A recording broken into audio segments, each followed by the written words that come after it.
नमस्कार, हमारा उत्तर प्रदेश में आपका स्वागत है। मैं हूं आपके साथ भावना त्रिपाठी। रुख करेंगे प्रदेश की तमाम बड़ी खबरों की ओर। देहरादून में बद्रीनाथ केदारनाथ मंदिर समिति के अध्यक्ष अधीरेन्द्र अजय ने बांग्लादेश में हिंदू मंदिरों और हिंदुओं पर हो रहे हमलों पर गंभीर चिंता व्यक्त की है। उन्होंने बताया कि बांग्लादेश में हिंदुओं की सुरक्षा की कामना के लिए बीकेटीसी बद्रीनाथ और केदारनाथ समेत अपने अधीनस्थ प्रमुख मंदिरों में विशेष पूजा अर्चना करेगी। साथ ही पड़ोसी बांग्लादेश में आतिवादी जिहादी तत्व हावी हो गए हैं और कानून व्यवस्था पूरी तरह निष्प्रभावी हो चुकी है। इस अराजक स्थिति में वहां के हिंदू समाज का बड़े पैमाने पर उत्पीड़न किया जा रहा है। हिंदुओं की हत्याएं की जा रही हैं। हिंदू अल्पसंख्यकों के धार्मिक स्थानों, व्यावसायिक प्रतिष्ठानों और घरों को नुकसान पहुंचाया जा रहा है। साथ ही उन्होंने कहा कि निरंतर दंगों के परिणाम स्वरूप बांग्लादेश में हिंदू जनसंख्या जो विभाजन के समय 32% थी, अब घटकर केवल 8% रह गई है।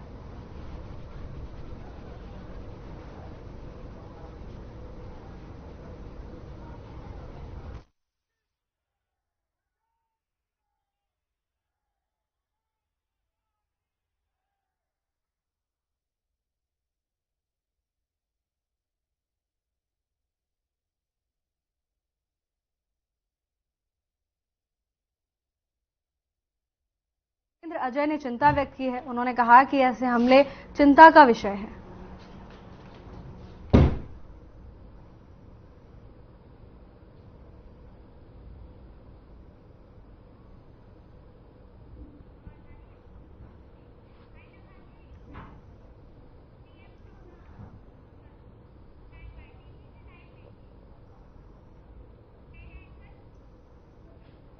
लखनऊ में नियुक्ति पत्र वितरण कार्यक्रम का आयोजन किया गया, जिसमें मुख्यमंत्री योगी आदित्यनाथ 1036 अभ्यर्थियों को नियुक्ति पत्र वितरित किए गए।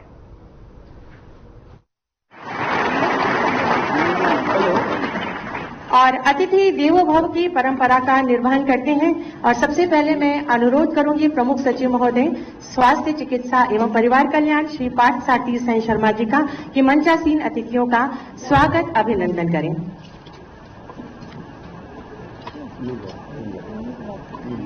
सर्वप्रथम स्वागत अभिनंदन इस पौधे के माध्यम से माननीय मुख्यमंत्री जी।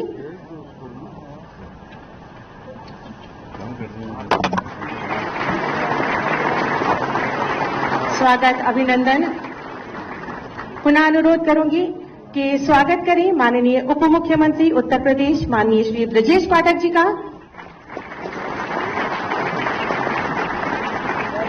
स्वागत अभिनंदन माननीय मंत्री जल शक्ति एवं बाढ़ नियंत्रण उत्तर प्रदेश माननीय श्री स्वतंत्र देव सिंह जी। स्वागत अभिनंदन माननीय मंत्री पर्यटन एवं संस्कृति उत्तर प्रदेश श्री जयवीर सिंह जी। स्वागत अभिनंदन माननीय मंत्री मत्स्य विकास उत्तर प्रदेश डॉक्टर संजय कुमार निषाद जी।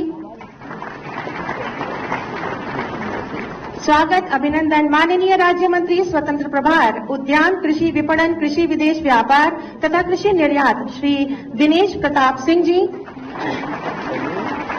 स्वागत अभिनंदन माननीय राज्य मंत्री स्वतंत्र प्रभार पर्यावरण वन जंतु उद्यान एवं जलवायु परिवर्तन डॉक्टर अरुण कुमार सक्सेना जी। स्वागत अभिनंदन माननीय राज्य मंत्री जल शक्ति उत्तर प्रदेश श्री रामकेश निषाद जी। माननीय राज्य मंत्री पर्यावरण केपी मलिक जी और माननीय राज्य मंत्री संसदीय कार्य चिकित्सा शिक्षा चिकित्सा एवं स्वास्थ्य परिवार माननीय श्री मयंकेश्वर शरण सिंह जी और मंचासीन मुख्य सचिव महोदय श्री मनोज कुमार सिंह जी। आज इस कार्यक्रम में निष्पक्ष एवं पारदर्शी चयन प्रक्रिया के अंतर्गत उत्तर प्रदेश अधीनस्थ सेवा चयन आयोग द्वारा चयनित अधिकारियों को माननीय मुख्यमंत्री जी के शुभ कर कमलों द्वारा नियुक्ति पत्र वितरित किए जाने हैं, जिनमें चिकित्सा स्वास्थ्य परिवार कल्याण लघु सिंचाई विभाग वन एवं वन्य जीव मंडी परिषद मत्स्य विभाग, अर्थ एवं संख्या प्रभाग, सहकारिता विभाग, नगर एवं ग्राम नियोजन, पर्यटन विभाग, संस्थागत वित्त सहित कुल 1036 अधिकारियों को नियुक्ति पत्र आज मिलना है। मैं स्वागत करती हूँ माननीय मुख्यमंत्री जी का, जिन्होंने अपना बहुमूल्य समय इस भव्य समारोह के लिए दिया, और मंचासीन समस्त विभाग के हमारे जितने भी मंत्रीगण हैं उनका भी स्वागत, अभिनंदन। एक बार आप भी अपनी तालियां मंच तक पहुंचाएं। और आमंत्रित करूंगी अभिभाषण हेतु माननीय राज्य मंत्री स्वतंत्र प्रभार कृषि विपणन एवं विदेश व्यापार विभाग श्री दिनेश प्रताप सिंह जी से। कृपया पधारें और अपने अभिभाषण से हमें अनुग्रहित करें।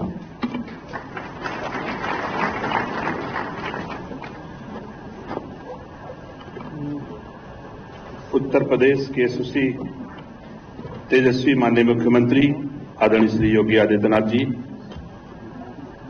उप मुख्यमंत्री आदरणीय श्री ब्रजेश पाठक जी, जल शक्ति मंत्री आदरणीय श्री स्वतंत्र देव सिंह जी,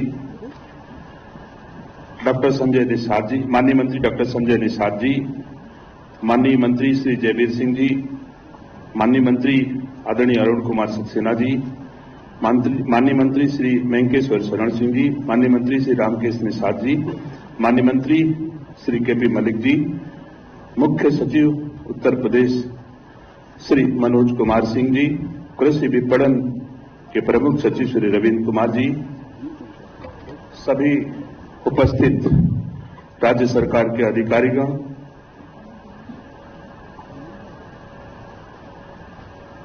और आज इस उत्तर प्रदेश के यशस्वी मुख्यमंत्री जी के नेतृत्व संरक्षण में उत्तर प्रदेश अधीनस्थ सेवा चयन आयोग द्वारा निष्पक्ष, पारदर्शी, भेदभाव रहित चयनित अभ्यर्थीगण, मैं आप सबको शुभकामनाएं देता हूं कि आप सब इस पूरे श्रावण मास में आप सब अपने गुरुतर दायित्वों के निर्वहन करने के कदम बढ़ा रहे हैं।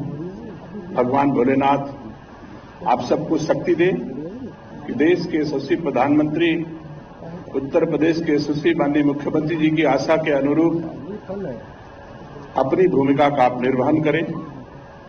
आप सब भली भांति जानते हैं कि उत्तर प्रदेश के यशस्वी मुख्यमंत्री जी के नेतृत्व में पहली बार इस प्रकार चयन प्रक्रिया पारदर्शी, निष्पक्ष, भेदभाव रहित हो रही है, जिसका आप सब हिस्सा हैं। मैं उम्मीद करता हूं जिस तरह सरकार ने आप को नियुक्ति दी है, जिस आशा विश्वास के साथ, ऐसे ही राज्य के किसानों, राज्य की जनता के लिए आप सब अपनी सेवाएं देने में सफल होंगे। मैं धन्यवाद देता हूं उत्तर प्रदेश के यशस्वी माननीय मुख्यमंत्री जी को, जिन्होंने पहली बार राज्य में ऐसा वातावरण आप सबको दिया, बिना किसी भेदभाव के, बिना किसी लोभ मोह के, निष्पक्ष और पारदर्शी तरीके से आप सब नियुक्तियां पाने में सफल हुए। मैं कल 6 जनपदों के दौरे पर गया था। माननीय मुख्यमंत्री जी के द्वारा दिए दायित्वों के निर्वहन के क्रम में जब मैं जनपदों में गया तो कई जगह मुझे मानव संसाधन का अभाव मंडी परिषद में देखने को मिला। चूंकि मंडी परिषद के सभापति आदरणीय मुख्यमंत्री जी भी हैं, और आज जब मैं लौट के आया तो मुझे पता चला कि 228 लोगों की मंडी में नियुक्ति प्रमाण पत्र, नियुक्ति पत्र आज बांटे जाएंगे। मुझे खुशी है कि कल ही की कमी और आज उस कमी को हमारे उत्तर प्रदेश के यशस्वी मुख्यमंत्री जी ने पूर्ण किया। इसके लिए मैं माननीय मुख्यमंत्री जी का हृदय से धन्यवाद देता हूं, आभार प्रकट करता हूं। एक बार पुनः नव चयनित अभ्यर्थियों को अपनी शुभकामनाएं देता हूं, मंगल कामनाएं देता हूं, और आशा करता हूं कि एक अच्छे राज्य, विकसित उत्तर प्रदेश, विकसित भारत के निर्माण में अपनी भूमिका का निर्वहन करेंगे। बहुत बहुत धन्यवाद।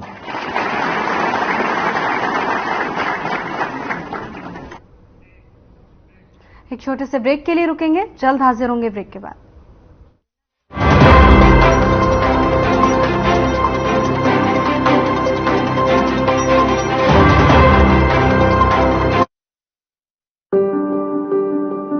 राम राम भाई साहब। भाई जो देश का पेट भरता है ना, वो किसान ही भरता है। ये इसमें बहुत ही मेहनत करनी पड़ती है, खून पसीना बहाना पड़ता है, दिन रात एक करना पड़ता है, जब जाके हमारे यहाँ अन्न पैदा होता है। एक ये सोलर की स्कीम चला रखी है, अपना ट्यूबवेल कनेक्शन लगवाओ, इसमें 25% किसान को देना पड़ता है और 75% सरकार वहन करती है। तो ये किसानों के लिए सोने पे सुहागा है। कोई सब्सिडी वगैरह आती है वो सीधी किसान के खाते में आ जाती है। बीच में जो पैसों की गड़बड़ी कर जाते थे वो गड़बड़ी अब बंद हो गई है, सीधा किसान को फायदा हो रहा है। तभी तो सारे कहते हैं मारा Haryana non stop Haryana. Hey mom!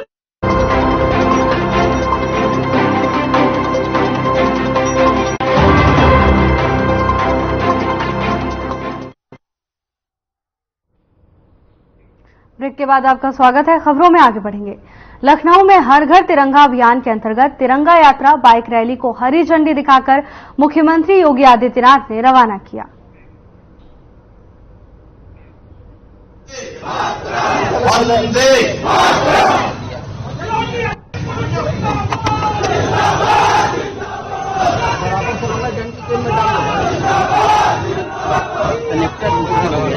बहनों भाइयों,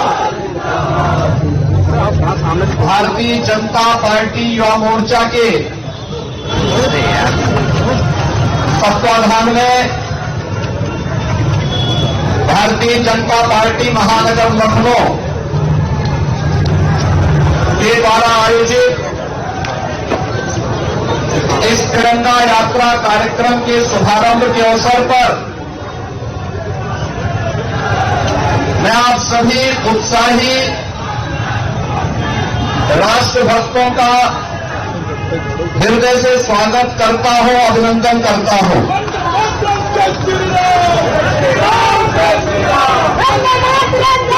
आदरणीय प्रधानमंत्री श्री नरेंद्र मोदी जी के नेतृत्व में आज भारत दुनिया की तीसरी बड़ी आर्थिक शक्ति बनने की ओर अग्रसर है। भारत का दुनिया की तीसरी बड़ी शक्ति बनने का मतलब 140 करोड़ भारतवासियों के चेहरे पर खुशहाली लाना। उन चेहरों की खुशहाली के लिए 140 करोड़ भारतवासियों को भारत की समृद्धि में प्रधानमंत्री मोदी जी के नेतृत्व में एकजुट होकर के इस अभियान का हिस्सा बनना होगा। हम लोगों ने 2 वर्ष पहले देश की आजादी के अमृत महोत्सव के आयोजन के साथ जुड़कर के पंच प्रण का संकल्प लिया था। आजादी के अमृत महोत्सव वर्ष में हर घर तिरंगा के माध्यम से भारत के आन बान और शान के प्रतीक तिरंगा को हर घर पर लहराने का कार्य किया था। और मुझे प्रसन्नता है 2022-23 में उत्तर प्रदेश में 5 करोड़ से अधिक घरों पर तिरंगा लहराने का कीर्तिमान स्थापित किया था।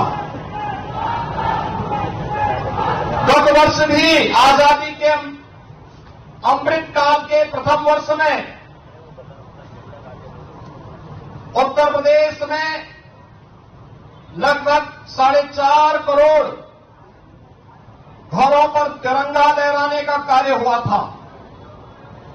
और प्रधानमंत्री मोदी जी के आह्वान पर इस वर्ष उत्तर प्रदेश सरकार ने हर घर तिरंगा को 4.5 करोड़ घरों तक पहुंचाने के बृहद संकल्प को हाथ में लिया है। मैं भारतीय जनता पार्टी के अपने सभी पदाधिकारी और कार्यकर्ताओं का हृदय से अभिनंदन करता हूं कि उन्होंने प्रधानमंत्री मोदी जी के संकल्प के साथ जुड़ते हुए भारत के इस राष्ट्र के प्रतीक, आन बान और शान के प्रतीक तिरंगा को हर घर तक पहुंचाने के संकल्प में सहभागी बन रहे हैं। और पिछले 3 दिनों के अंदर उत्तर प्रदेश के अंदर तिरंगा यात्रा जिस उत्साह के साथ युवा मोर्चा के उत्साही कार्यकर्ता भारतीय जनता पार्टी के मार्गदर्शन में निकाल रहे हैं, आयोजित कर रहे हैं, छात्रों के द्वारा, व्यवसायियों के द्वारा, तमाम सामाजिक सांस्कृतिक संगठनों के द्वारा इस अवसर पर जो उत्साह दिखाया जा रहा है, ये नए भारत का दर्शन करता है, क्योंकि तिरंगा एक भारत श्रेष्ठ भारत का भी प्रतीक है। और एक भारत श्रेष्ठ भारत के इस भाव को अंगीकार करते हुए आज हम सब लखनऊ महानगर की इस तिरंगा यात्रा में शामिल हो रहे हैं। इस अवसर पर एक बार फिर से आपके इस उत्साह के लिए आपका मैं हृदय से अभिनंदन करता हूं। इस पूरी यात्रा के प्रति अपनी शुभकामनाएं देते हुए विश्वास व्यक्त करता हूं कि कल से, आज से 15 अगस्त तक, स्वाधीनता दिवस के दिन तक हर घर में तिरंगा लहराने का जो कार्यक्रम होना है, इस कार्यक्रम के साथ हम स्वयं भी जुड़ेंगे, हर उत्तर प्रदेश वासी को भी जोड़ेंगे और अपनी राष्ट्रीयता को, राष्ट्र प्रथम के भाव को, पंचप्रण के उन संकल्पों के साथ हम भी जुड़ेंगे। इस विश्वास के साथ इस पूरे अभियान के लिए आपके प्रति मैं शुभेच्छा व्यक्त करता हूं। आपको आजादी के 48वें स्वाधीनता दिवस के अवसर के 78वें स्वाधीनता दिवस के अग्रिम शुभकामना देते हुए आप सबके प्रति मैं अपनी शुभकामनाएं देता हूं। धन्यवाद। जय हिंद।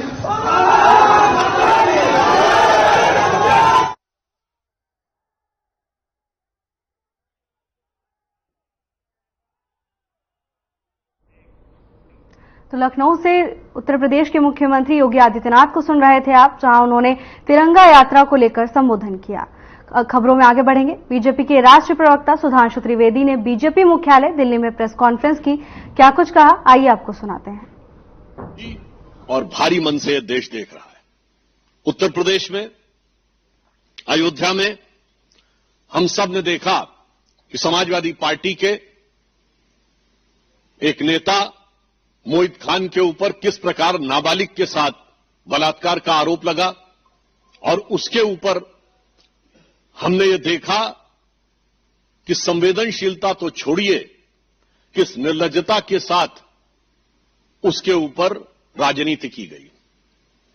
उसके बाद आपने देखा कि कन्नौज में एक बार फिर समाजवादी पार्टी से जुड़े हुए नेता के ऊपर पुनः एक बार नाबालिग लड़की के साथ ही बलात्कार और बलात्कार के प्रयास का इतना गंभीर आरोप लगा है।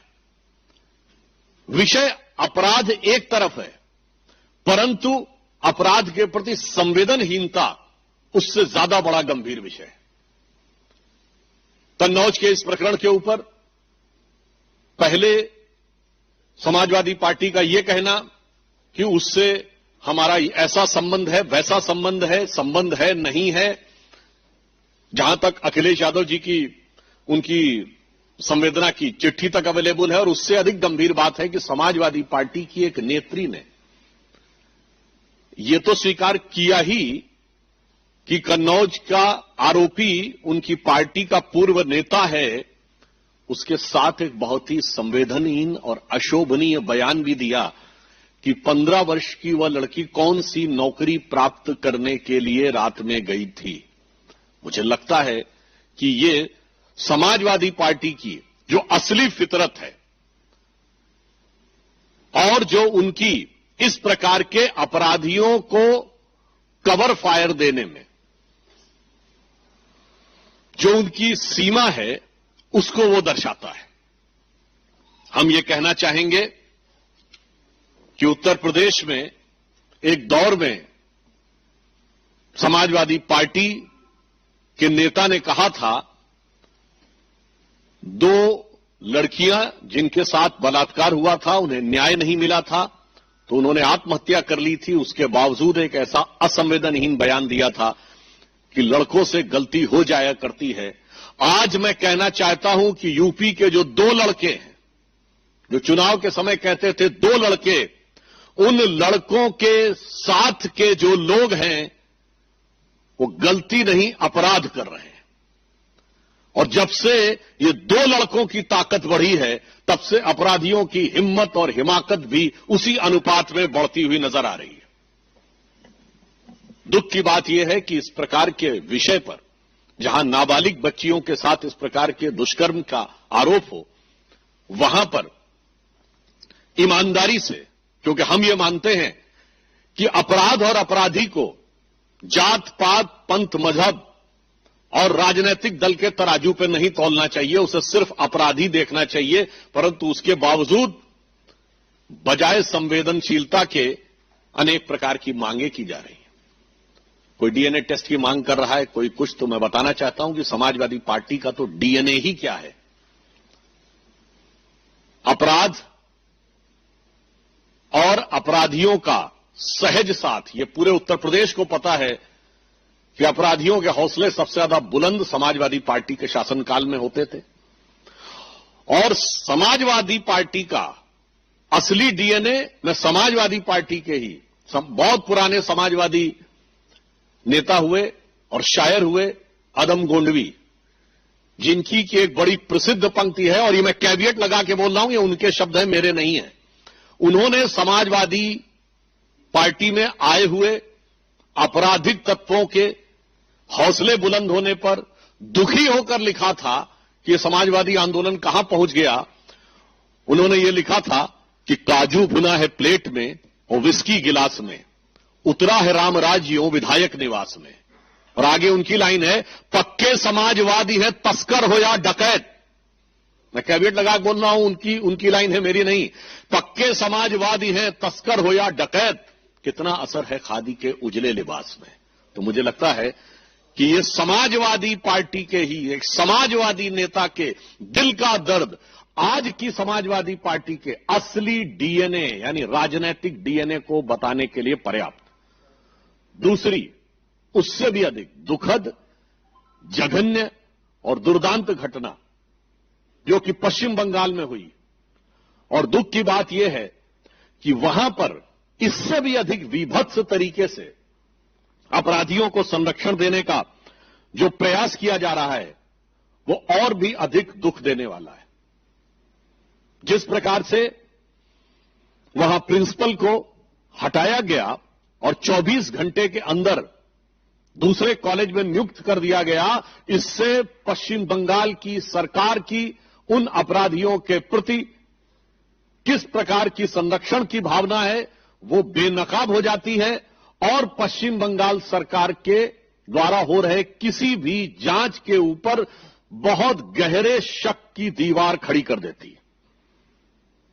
आज मैं पूछना चाहता हूं कि पश्चिम बंगाल की मुख्यमंत्री जी की इतनी ममता उस प्रिंसिपल के प्रति क्यों है।